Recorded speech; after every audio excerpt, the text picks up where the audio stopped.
신약 성경 유다서 1장 11절입니다.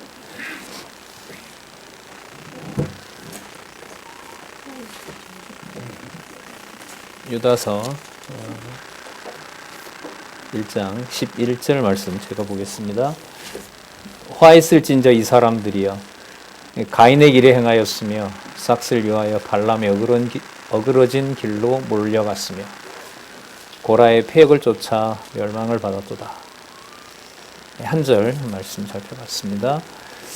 네, 우리 교재는 개역 성경이고요. 성경 강론 18권입니다. 9547페이지에 보시면 유다서 1장 11절부터 13절까지 내용을 요약하고 있고요. 우리 개론 참조하시면 1장 8절부터 16절까지 의미를 묶어 놓고 있어요. 바로 회방자에게 화를 선언하는 내용입니다. 그리스도께서 그리스도의 몸된 교회를 회방하는 자를 심판하신다는 선언이 16절까지 나타나 있습니다. 전 시간에는 이제 성도들에게 일깨워 주시는 내용이 나타나는데, 일깨워 주신 내용이 뭐냐면 지난 시간 잠시 살펴보면 그 11절에도 아까 이 사람들이라고 했잖아요. 그 이 사람들이 이제 앞에 나왔던 겁니다. 그 앞에 보시면 꿈꾸는 사람들이고 자기들도 계시를 받았다고 하는 자들이고요. 그리고 육체를 소홀히 여기고 육체를 함부로 쓰면서 즐기고 먹고 마시고 하는 그것들이 자기네들의 자유라고 얘기를 하는 자들이죠. 하지만 그들을 본문에도 우리가 지난번에 살펴봤습니다만 모세 역시도 마귀가 하는 악한 일을 뻔히 알지만 책망만 할 뿐, 여호와께서 심판해 주시기를 기다릴 뿐, 미가엘, 그 전쟁을 돕는 그 천사잖아요. 그 미가엘도 손을 못 댈 정도로 악한 행위를 드러내는 이성 없는 짐승 같은 자들이다. 그게 지난 시간에 말하는 이 자들이었습니다. 그러니까 천사들의 권력 싸움에서 실제로 현실적으로 이기는 것처럼 보이는 자들이 바로 회방자들입니다. 그러니까 여러분과 제 몸이 시작하는, 육신의 몸이 시작하는, 하지만 그 본성은 거룩한 그 하나님의 성령이 거하시는 전 안에 마귀, 사탄의 지배는 미가엘도 도와줄 수 없는, 하지만 분명한 사실은 멸망받기로 이미 작정되어 있고, 그걸 이제 좀 이따 살펴보겠습니다만, 가인 때부터, 가인은 잘 아시는 것처럼 동생을 시기 질투하고 하나님이 나타나서 너 죄지면 안 된다라고 얘기를 했지만 또 그 사실을 아벨에게까지 얘기를 합니다. 야, 내가 너 되게 시기했는데 하나님이 나타나서, 여호와께서 나타나셔서 날 보고 시기하지 말라고 하고 참으라고 얘기를 했다. 그 얘기를 하고 아벨과 같이 있을 때 돌로 죽입니다. 그러니까 좀 이 내용하고 연결시키면 미가엘이 도울 수가 없어요. 그 상황은 아벨이 형으로부터 돌에 맞아 죽어야만 되는 거죠. 그러면 이 전쟁이 패배한 전쟁이냐? 이미 거기에는 하나님의 심판이 임하고 있다는 겁니다. 신앙과 관련해서 좀 말씀을 미리 드리면, 여호와를 아는 지식이 있다 하더라도 여호와를 경외하는 것과는 근본적으로 다른 차원입니다. 우리는 이미 이걸 야고보서에서 살펴봤죠. 사단도 알고 떠느니라. 그 앞에 떨어요. 그러나 지금 유다서에 오면 이성 없는 짐승이고 분명히 하나님의 심판 아래에 있음에도 불구하고 하나님의 교회를 회방하는 것에서는 그 악성을 감당할 수 없을 만큼 드러낸다는 겁니다. 드러내는 그 현장을 지금 성경에서는 후반부에 해당하는 요한 1서에서부터 유다서까지 적그리스도에 대한 배척을 성령께서 진리의 말씀으로 분명히 하신다는 사실을 알려줍니다. 그래서 1장 11절부터 13절을 한번 보시면은요. 화가 있을 해방하는 자들의 결국과 그들의 속성에 대해서 이제 알려주는 내용입니다. 이 성경 전체 더 좁히면 창세기, 출애굽기, 레위기, 이 민수기, 신명기까지 나타난 그 사실들을 바탕으로 지금 1장 11절은 쓰여 있습니다. 화 있을진저 이 사람들이야. 그러니까 미가엘도 손을 댈 수 없고 여호와께서 약속해 주신 심판을 빨리 해주세요라는 말밖에 못하는 거예요. 심판은 분명한데 천사인 미가엘이 속이 타는 거죠. 모세 시체 얘기는 지금 여기 주석에도 했습니다마는 시체를 가져가서 그 시체가 어디에 있는지 모르거든요. 그거 있으면 또 우상숭배할 확률이 많단 말이죠. 그걸 숨겨놨어요. 근데 아마 이제 추정하건대 많은 학자들이 그 모세의 시체를 사단은 가져가서 꺼내 놓으려고 하는 거라고 해요. 꺼내 놓으면 그게 이제 뭐로 되는 거죠? 우상이 되는 거죠. 그걸 이제 사단은 계획을 하고 있고 미가엘은 하나님 숨기려고 했다. 그거 두면 안 된다. 근데 그 싸움에서 이제 미가엘이 밀리는 거예요. 야, 모세를 기억하는 것만큼 얼마나 좋냐. 이게 무슨 나쁜 일이냐. 그 일에서 미가엘이 밀려요. 그러니까 미가엘은 여호와여, 이 일을 좀 당신이 숨기고자 했으니 보존해 주세요. 이게 얼마나 속이 타겠어요. 이 천사의 기도라는 게. 이게 나중에 이게 여러분 요한계시록에 가면 순교자들이 교회가 회방받는 일이 너무 극심하니까 그리스도가 받은 고난으로 충분할 텐데 교회가 꼭 그런 고난을 받아야 되냐라고 요한계시록 쓰실 땐 여러분들 아시잖아요. 예루살렘 교회는 흔적도 없습니다. 예수님 말씀에 의하면 돌 하나 돌 위에 겹쳐진 게 없을 정도로 쓸어버린 거죠. 고속도로 닦을 때 롤러 가지고 밀어버린 거예요. 북한 선교사에 보면 그런 일이 벌어집니다. 롤러로 성도들을 죽이는 일이 벌어져요. 어쨌든 그 순교자들의 기도에 보면 너무 안타까워서 하나님께 호소를 하죠. 계시록 5장에 보면 하나님이 다른 대답을 안 하시고 그냥 세마포 주면서 입고 가서 쉬어라. 너네들과 같은 숫자 내 더 채워야 되니까. 감당을 할 수 없는 거죠. 자, 그런 심판을 지금 유다서, 우리 요한계시록 가기 전에 여기서 우리는 유다서 이제 마지막까지 가야 이 사건의 기록의 목적이 무엇인지를 알 수가 있어요. 자, 한번 따라가 보도록 할게요. 자, 이 사람들은 반드시 멸망받을 이 자들은 가인의 길을 행합니다.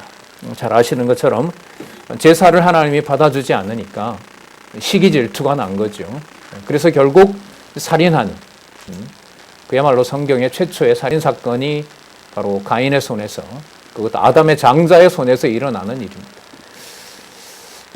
이것부터도 여러분 그 신학자들에게는 이 인본주의적인 어떤 문제 안에 갇혀 있게 되면 풀 수가 없어요.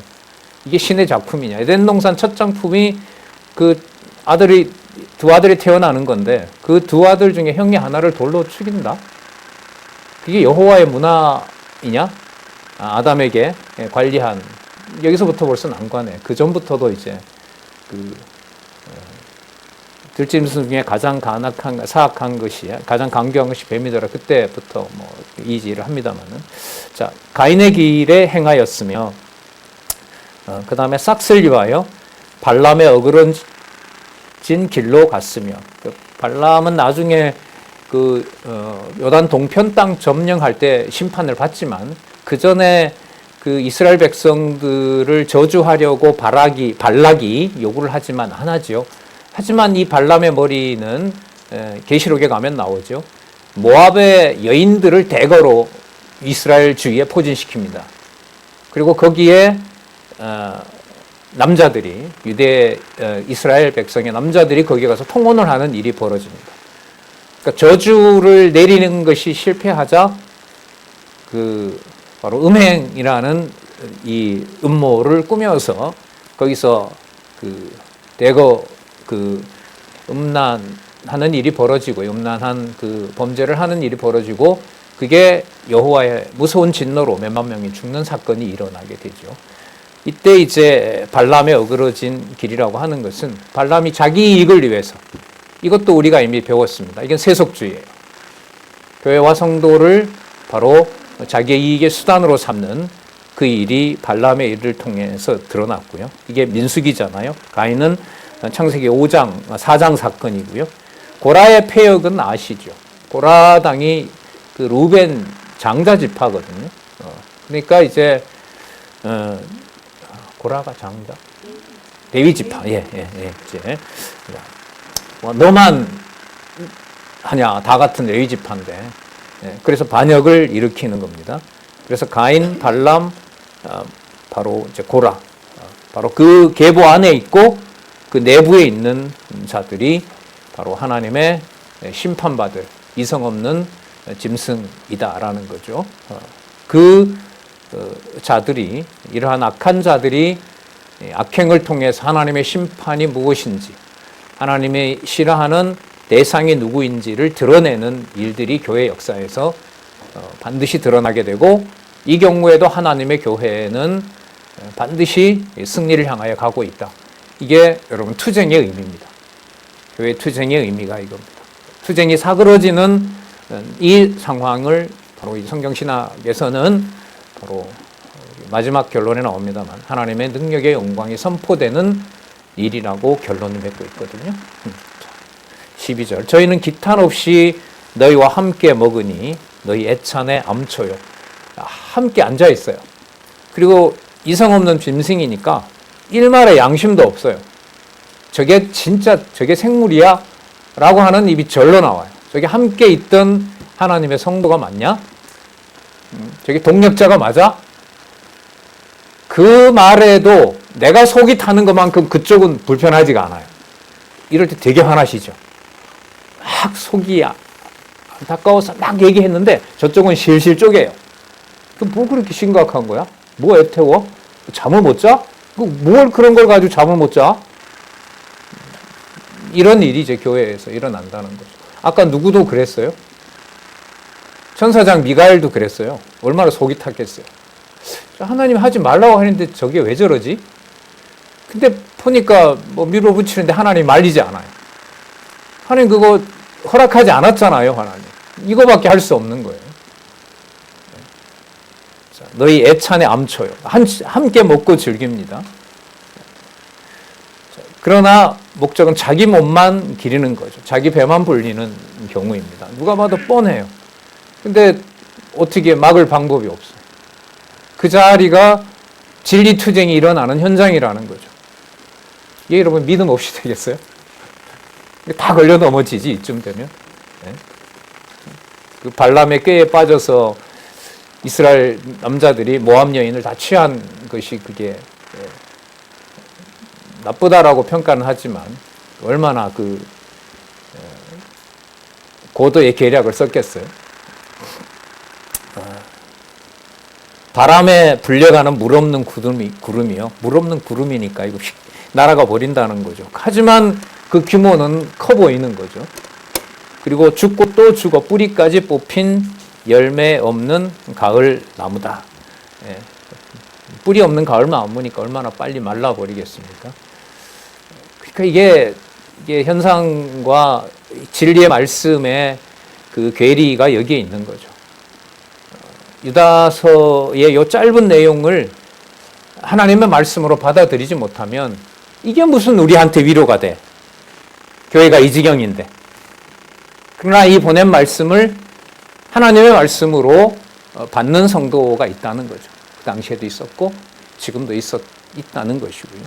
그래서 이 말씀을 생명의 말씀으로 받을 수밖에 없습니다. 13절, 수식어가 많죠. 그러니까 다양하다는 거예요. 인간이 막기 힘들다는 겁니다. 자기의 수치의 거품을 내품는 바다의 거친 물결이다. 여러분 뭐 큰 파도가 밀려와도 깨질 때 보면 그냥 산산이 부서져서 흔적도 없어 사라지잖아요. 그렇다라고 규정을 하고 있고요. 마지막에 보면 영원히 예비된 캄캄한 흑암에 돌아갈 유리하는 별들이라. 예. 여러분 흑암은 어디에 나오는 말이죠? 제일 처음? 창세기 1장 2절에 나오죠. 흑암이 기품 위에 있고 하나님의 신이 그 위에 운행하시니라. 창세기 1장 2절 매우 중요합니다.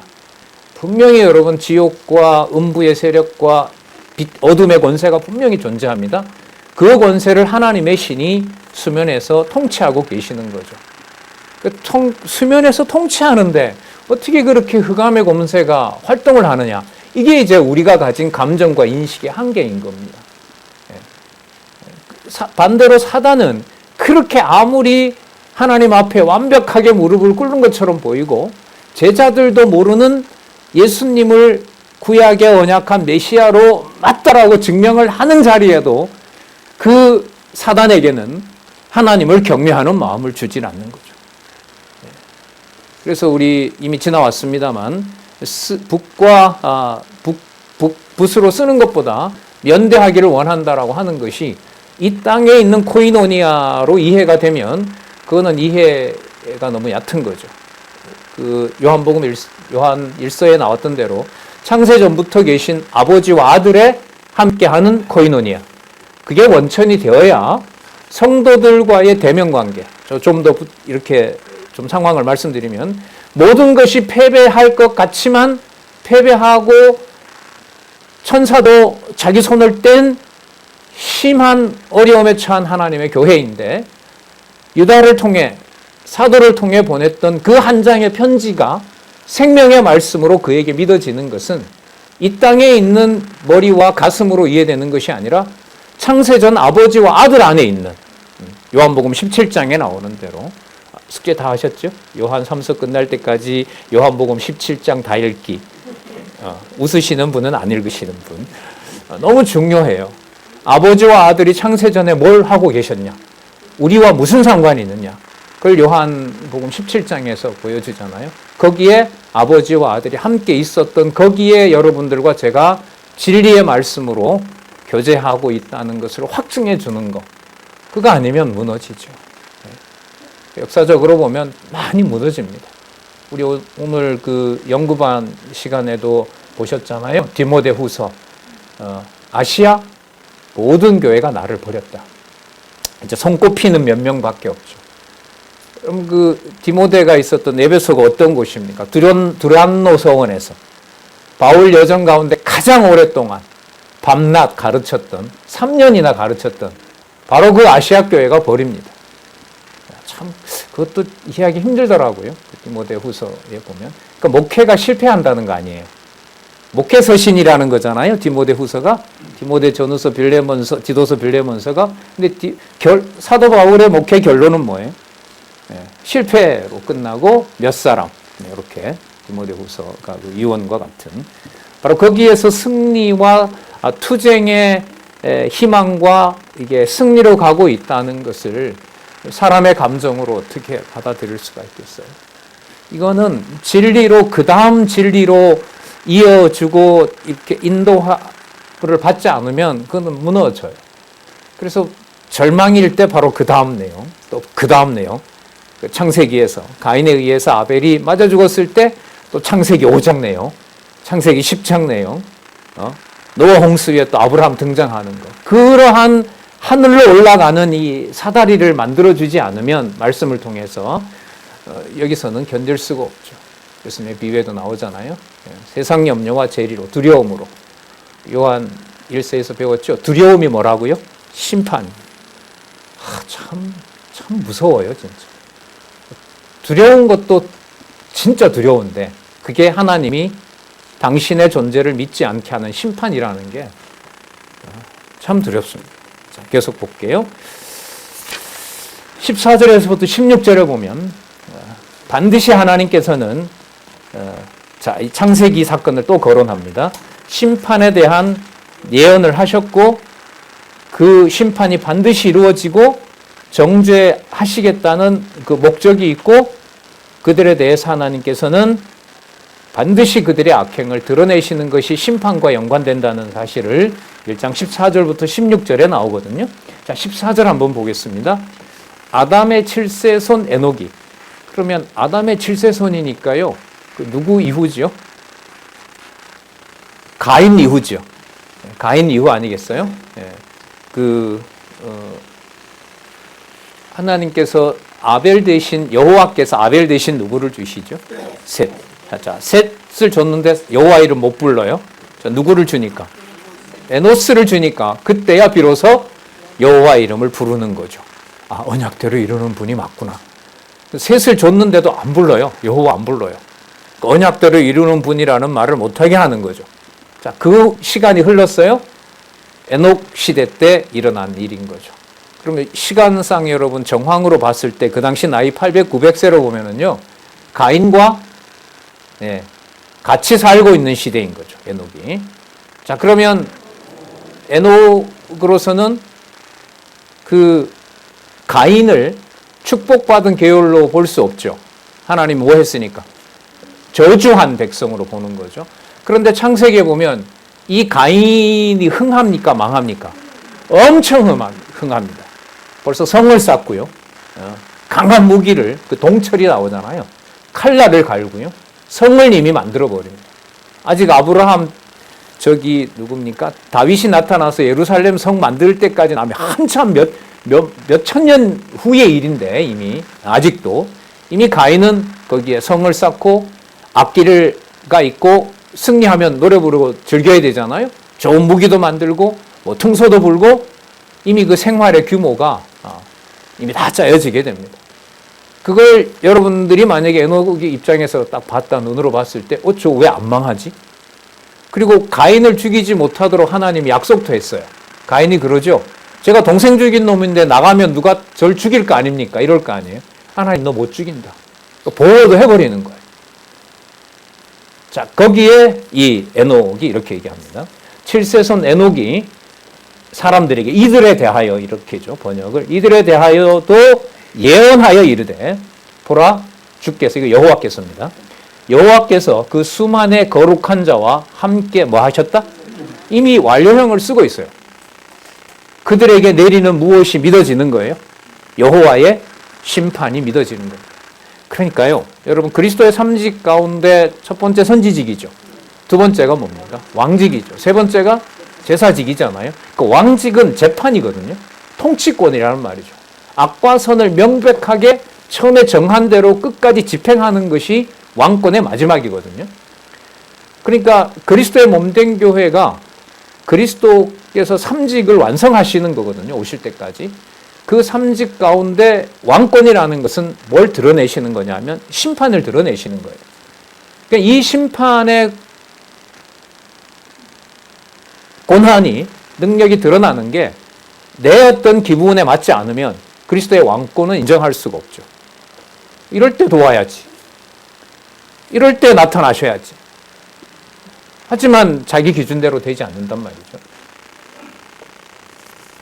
자, 그러나 에녹을 통해서 여호와께서 그 수만의 거룩한 자와 함께 임하셨나니 이는 무사람을 뭐 합니까? 심판하사, 그 다음 보세요. 모든 경건치 않는 자의 모든 경건치 않은 일. 지금 세 번이나 반복해요. 불경건한 것에 대해서. 그러니까 누구를 대적하는 일에, 여호와를 대적하는 일에 대해서. 그 다음 또 경건치 않는 죄인이 죽게 거스려 한 모든 강팍한 말을 인하여 저희를 뭐하려 하심이라? 정죄하려 하심이라 하였느니라. 그러면 여러분, 가인 이후에, 아담 타락 이후에 가인으로부터 시작해서 그리스도가 오셨고 또 장차 오실 때까지 이 에녹의 말에 의하면 심판은 한 번도 멈춘 적이 있다 없다? 없다는 거죠. 신약교회 시대의 심판은 분명합니다. 우리 야고보서에서 보셨지만 말로 성경을 인용하는 것은 사단도 해요. 제가 예를 자주 들잖아요. 예수님을 죽일 때 유대인들이 그냥 죽였어요? 성경적 근거를 가지고 죽였어요? 그렇게 성경을 이용한단 말이죠. 그래서 저는 그 면대의 의미가 왜 요한 2서 3서 이 면대 얘기가 나오냐? 쓰는 것보다 더 중요하다고? 성경 기록보다 중요한 게 어디 있어? 그게 있어야 만나는 거지. 이 차원에 꽤 오래 갇혀 있었거든요. 근데 이것도 역시 이제 본문의 연결을 보지 못하다 보니까 그런 생각을 하게 됐는데 이번에 분명하게 알게 됐죠. 아, 아버지와 아들의 이 코이노이냐였구나. 아버지와 아들의 디아코니아구나. 대제사장으로서 아들이 가서 자기 몸을 드리실 것에 대해서 그리스도가 완벽하게 동의를 한 그런 코이노니아 교제였구나. 이걸 이제 확인하게 됐는데요. 자, 다시 볼게요. 저희를 정죄하려 하심이라 하였느니라. 자, 6절 정의합니다. 이 사람들은 뭐 하는 자며? 원망하는 자며. 자, 그 다음 불만을 토하는 자며 그 정욕대로 행하는지다. 여러분 이 세 가지를 가인, 발람, 고라에게 넣으면 딱 맞죠? 맞죠? 가인 어떤 자예요? 원망하죠. 그리고 불만이 쌓이는 거고요. 자기 정욕대로 동생 죽였잖아요. 발람은요, 온갖 꾀를 내어서 정욕대로 자기의 목적을 이루려고 하다가 심판당했잖아요. 고라 같은 경우에도 불만이 끝까지 올라가잖아요. 그리고 자기 정욕대로 하는 자들이고요. 그 다음에 보면 그 입으로 뭐 하는 말로? 자랑하는 말로 이익을 위하여 뭐 한다? 아첨하느니라. 듣기 좋은 소리를 하는 거죠. 여러분들과 저는 아니.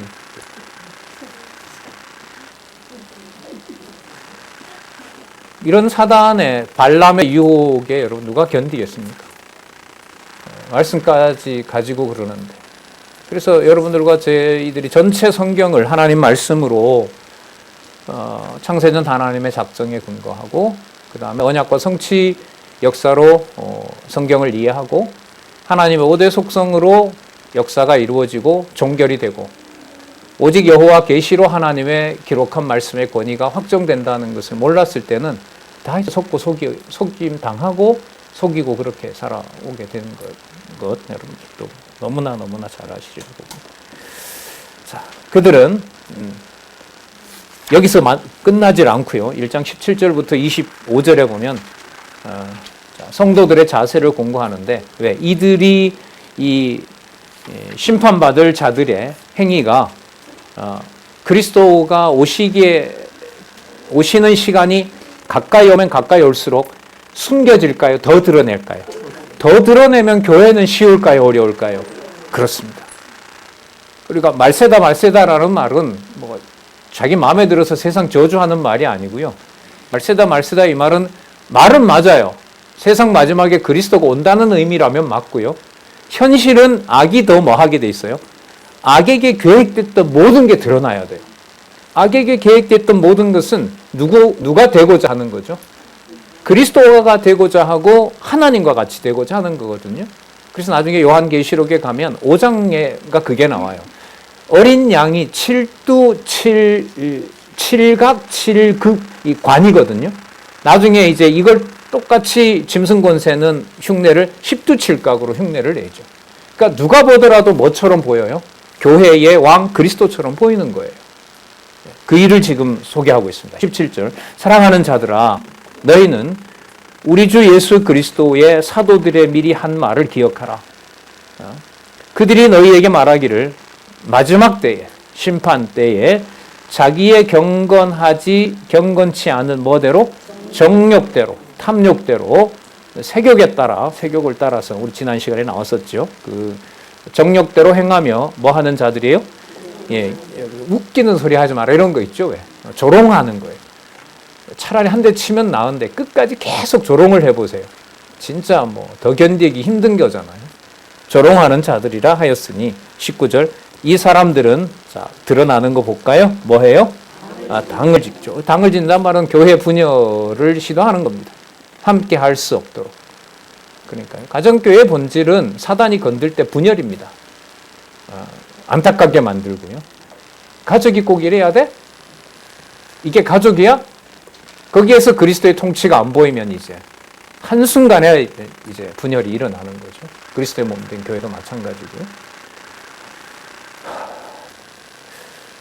왜 이렇게 힘이 드는지 모르겠어요. 사단이 막 입을 막는 것 같아. 너는 임마 이렇게 막. 그렇죠. 이게 여러분 뭐 좀 먼저 봤다고 여러분들한테 제가 아는 척하고 계도하려고 하면 이게 저주지 않겠습니까? 당을 짓는 자며 자 어디에 속하고? 그렇죠. 당을 짓고 분명히 육에 속한 자고 결론이 명확합니다. 뭐가 없다? 성령이 없다. 그리고 혹시 그 말씀 기억하시는 거 몰라요. 요한 1서 5장 7절에 성령은 곧 무엇이다? 아니요. 성령은 곧, 예, 맞아요. 성령은 곧 진리이다. 그래서 성경 마지막에 오면 성령은 다른 말로 말하면 진리예요. 그러면 어디서부터 어디까지? 창세기부터 요한계시록까지.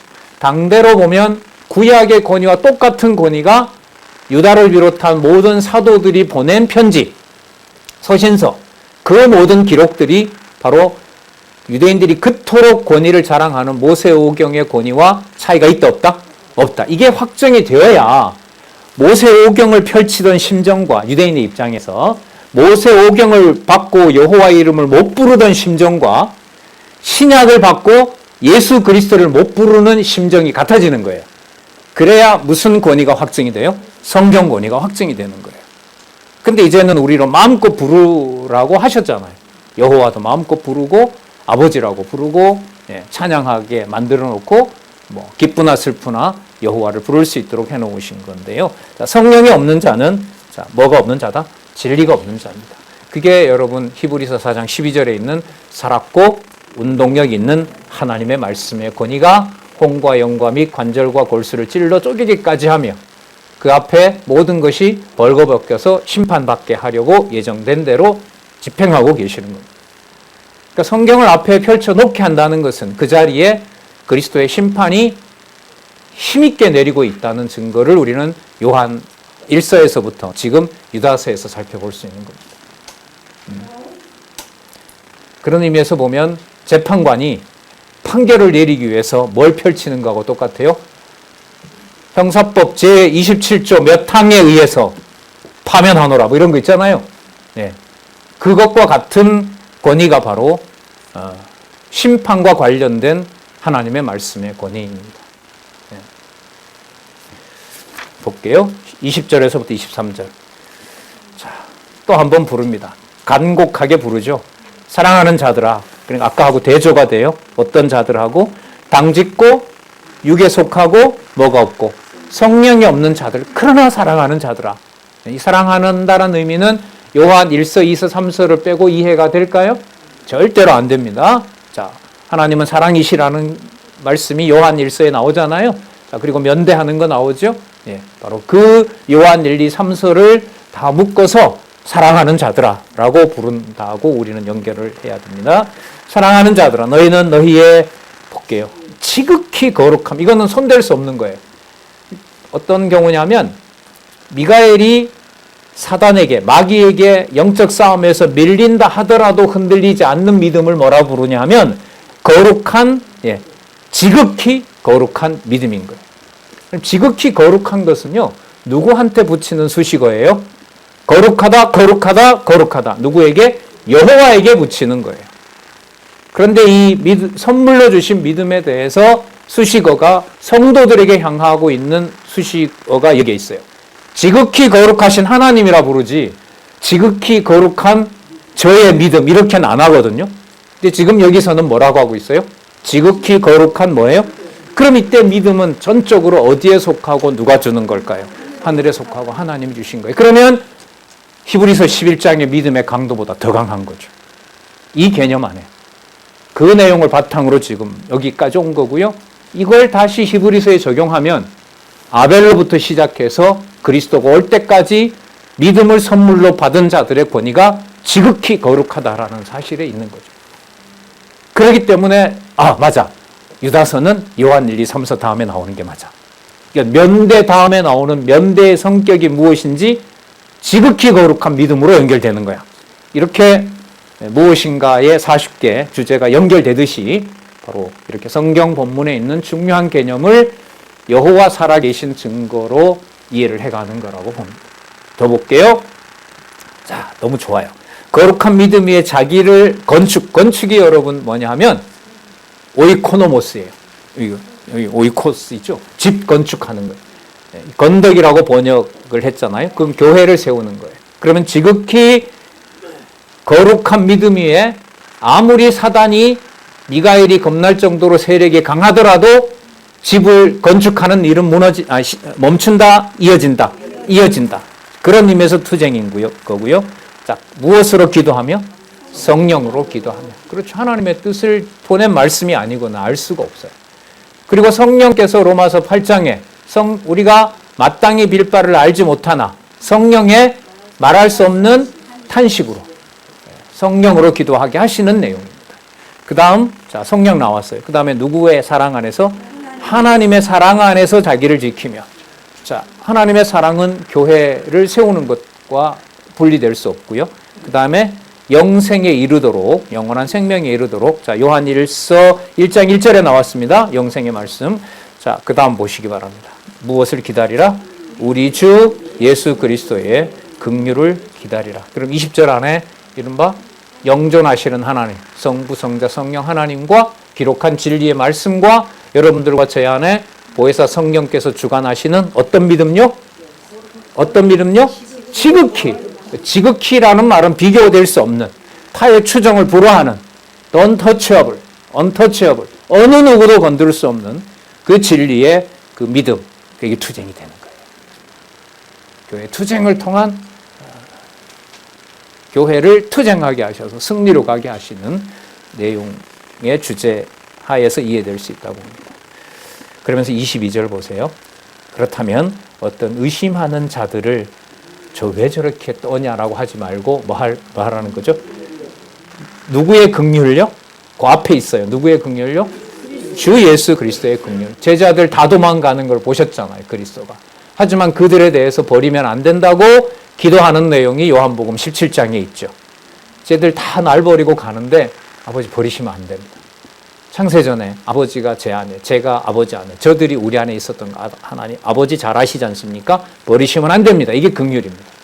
자, 그런데 여기서 참 이 말씀이 놀라운 게 그 긍휼을 무조건 내가 안타까우니까 그 동정심으로 가서 막 모든 걸 다 도와주려고 하면 안 된다는 거예요. 한번 보도록 하죠. 23절. 또 어떤 자를 불에서 끌어내어 구원하라. 또 어떤 자를 그 육체로 더럽힌 옷이라도 싫어하되 이렇게 하는 게 좋습니다. 이게 뭐냐면 육체로 더럽힌 이 옷이라도 싫어하여라는 말은 뭐냐면 어떤 더러운 것이 지금 여기 보면 이 뭐 좀 찾아보니까 속옷이에요. 속옷은 여러분 뭐가 가장 가까이 있는 거죠? 몸에 가장 가까이 있는 거거든요. 그러니까 어느 정도로 도와야 되냐 하면 살갗에 악의 권세가 붙기 전 바로 그 순간까지 그 사람이 거기에 오염되지 않도록 뭐 해주는 거죠? 보호해 주는 거예요.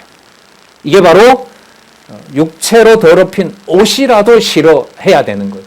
그러니까 이 말은 뭐냐면 그 사람이 진리 안에, 지체가 진리 안에서 벗어나기 전에 그를 긍휼히 여기라는 말씀이라고 할 수 있어요.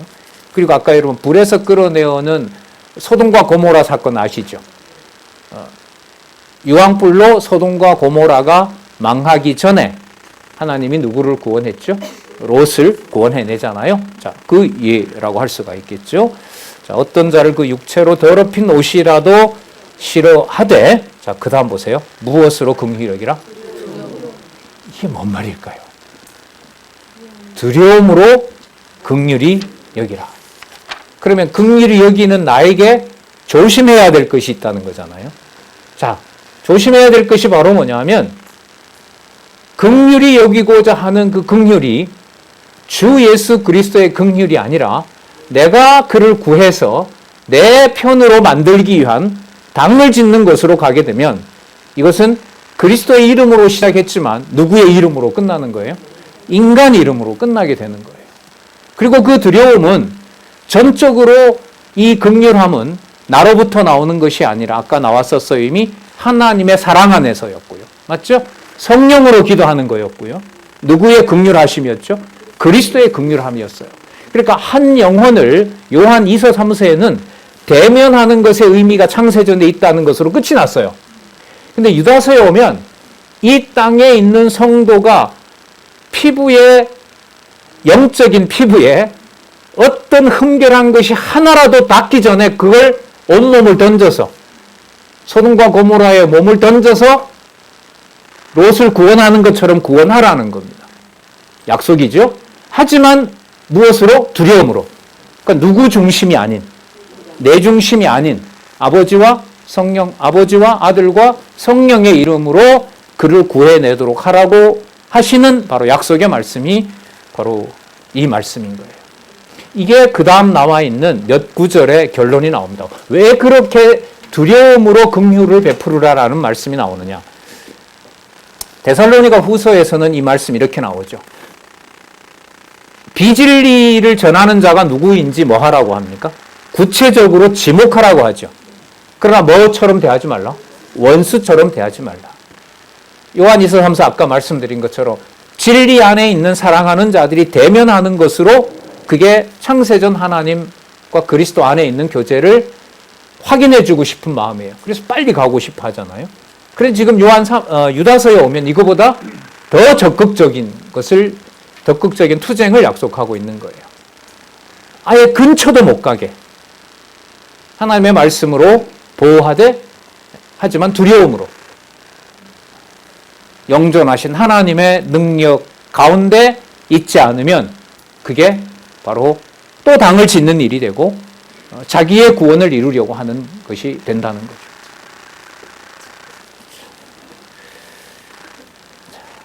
보겠습니다. 그 결론을 봐야겠죠. 자, 왜냐하면 이렇게 넘어가면 돼요. 왜냐하면 능히 너희를 뭐하사 보호하사 뭐하고 넘어지지 않게 하시고 아까 그럼 두려움으로 긍휼히 여기라고 했으니까 그 두려움과 관련된 거죠. 누가 그렇게 하시느냐? 능히 너희를 보호하사 거침이 없게 하시고 너희로 그 영광 앞에 뭐 없이 흠이 없이. 자, 그래서 긍휼히 여기려고 할 때 내 중심적으로 내 뜻대로 안 돼서 속상하고 안타깝고 화가 나고 이런 것 하고요. 오직 그리스도의 진리로 그리스도의 백성으로 대하고 하는 것은 내가 선별할 수 있으면 저는 자유의지를 달라고 하나님께 간구하겠어요. 이게 어디까지 내 욕심이고 어디까지 그리스도 안에 있는지. 하지만 그 능력은 근본적으로 우리에게 없습니다. 아까 지극히 거룩한 믿음인데 그걸 어떻게 내가 관리를 해요. 자, 요 말 속에도 여러분 이제 심판의 여지가 큽니다. 그게 변명인지 전적으로 그리스도의 통치를 의존하게 하는 것인지. 그래서 우리는 성경 신학에서 인식의 주관자가 중요하죠. 누구시죠? 성령 하나님. 너무너무 중요한 부분입니다. 자, 계속 볼게요. 그 영광 앞에 흠이 없이 즐거움으로 서게 하실 자. 그가 누군가 볼게요. 자, 아까 왜냐하면으로 시작했어요. 자, 같이 읽어볼까요? 25절. 시작. 곧 우리 구주 홀로 하나이신 하나님께 우리 주 예수 그리스도로 말미암아 영광과 위엄과 권력과 권세가 만고 전부터 이제와 세세에 있을지어다. 아멘. 네, 맞습니다. 이게 진리입니다. 이렇게 끝을 내고 있거든요. 그럼 왜냐하면 두려움으로 긍휼을 이루라는 말은 거기에 두려운 그 현장에 너가 가서 빨리 도와라가 아니라 누구의 능력이 우리 구주 홀로 하나이신 하나님께서 누구를 통하여 우리 주 예수 그리스도로 말미암아 영광과 위엄과 권력과 권세를 이루고자 드러내고자 하는 현장이기 때문에. 근데 여러분 이걸 좀 더 생각하면 인간적으로는 힘을 넣는 게 아니라 그 자리에서 오히려 뭐 할 수도 있어요? 패배할 수도 있어요. 누가 밀린 것처럼. 마귀에게 미가엘이 밀린 것처럼. 입에 뭐만 남고 여호와만 남고 밀리고 승리는 보장되어 있다고 하니까 현실은 패배하고 있고 두려운 상황이 진행되고 그때 딱 할 수 있는 말 여호와여 구하옵나니 당신에게 영광과 위엄과 권력과 권세가 있지 않습니까? 믿어지면 승리에 대한 확신이 있는 거고요. 여기서 패하게 되면 소생할 수가 있겠죠. 왜냐하면 우리는 요한 1서 5장에서 보험을 받았잖아요. 어디에 이르지 않는 죄, 사망에 이르지, 이렇게 다 연결이 돼요. 자, 9555페이지에 이 아주 추상적인 개념을 여호와 계시의 관점에서 정리를 하고 있어요. 영광은 아까 말씀드렸던 영존하시는 하나님의 그 그 존재 자체를 말해요. 그걸 한마디로 말하면 그걸 뭐라 부른다? 영광이라 그러는 거예요. 영존하시는 하나님의 영광, 그 존재의 본질을 말하는 거고요. 그것으로부터 나오는 여러분 능력의 그 계시된 것, 그걸 뭐라 부르냐면 위엄이라고 할 수 있습니다. 권력은요, 세상 만드시고 하나님께서 권력을 누구에게 주죠? 아담에게 주죠. 그리고 마지막 아담 그리스도가 오셔서 마지막 날까지 가는 거죠. 그럼 이때 권력은 뭐냐 하면 언제부터 언제까지, 그 영광과 위엄을 언제부터 언제까지, 창조부터 심판까지, 아까 누구로 말미암아 드러낸다 그랬죠? 예수 그리스도로 말미암아 실제로 언약하신 대로 집행되고 완성되는 바로 그 내용과 관련된 것을 권력이라고 하고요. 강론집에서는 그게 바로 본연의 기능이라고 얘기합니다. 기능은 뭐 해야 돼요? 작동해야 되는 거죠. 자, 그 다음에 그게 끝에 마무리가 있어야 돼요. 왜냐하면 아까 사단에게 밀린다 하더라도 여기에는 이미 하나님의 뭐가 임하고 있다? 심판이 임하고 있다는 약속이 있었잖아요. 그래서 권력과 권세는 창조부터 종말까지, 심판까지 하나님께서는 정하신 일을 반드시 뭐 하신다? 완성하신다. 심판하신다라는 거죠. 그 권세가 바로 당신에게 있기 때문에 그렇습니다. 그러면 여러분 이 노래가, 이 찬양, 아멘이라고 끝난 이 찬양이 현상세계에서 초점을 맞추었잖아요. 이게 지금 현상세계 교회에서 투쟁하는 일의 근거가 이거거든요. 영광과 위엄과 권력과 권세가, 여러분 이게 나중에 누가 부르는 찬양이냐? 순교한 순교자들이 하늘에서 부르는 찬양이에요. 메모하셔도 돼요. 요한계시록 5장 12절에 가면 이 네 가지 노래가 세 가지 성취 내용으로 더 보강이 되면서 계시록 5장이면 그리스도가 통치하는 그 상태를 알려주는 하늘에 속한 계시 내용이거든요. 그 내용으로 가서 이 내용들이 다시 정리가 됩니다. 그래서 요한계시록은 전반부에 아시아 7교회를 소개하고요. 그 아시아 7교회의 배경은 예루살렘 교회가, 유대 교회가 또 사마리아까지 거의 초토화된 상황입니다. 그 눈앞에 보이는 건너편에, 지중해 반대편에 있던 유럽 교회가 봤을 때는 예루살렘 교회는 존재하지 않아. 터키에 있는 아시아 교회가 봤을 때는 예루살렘엔 교회가 없어요. 하지만 요한을 통해서 보여준 계시에 의하면 바로 그리스도의 통치는 변함이 없습니다. 그때 쓰는 개념이 영광과 위엄과 권력과 지혜와 그 또 다른 개념들이 요한계시록 5장 12절에 나옵니다.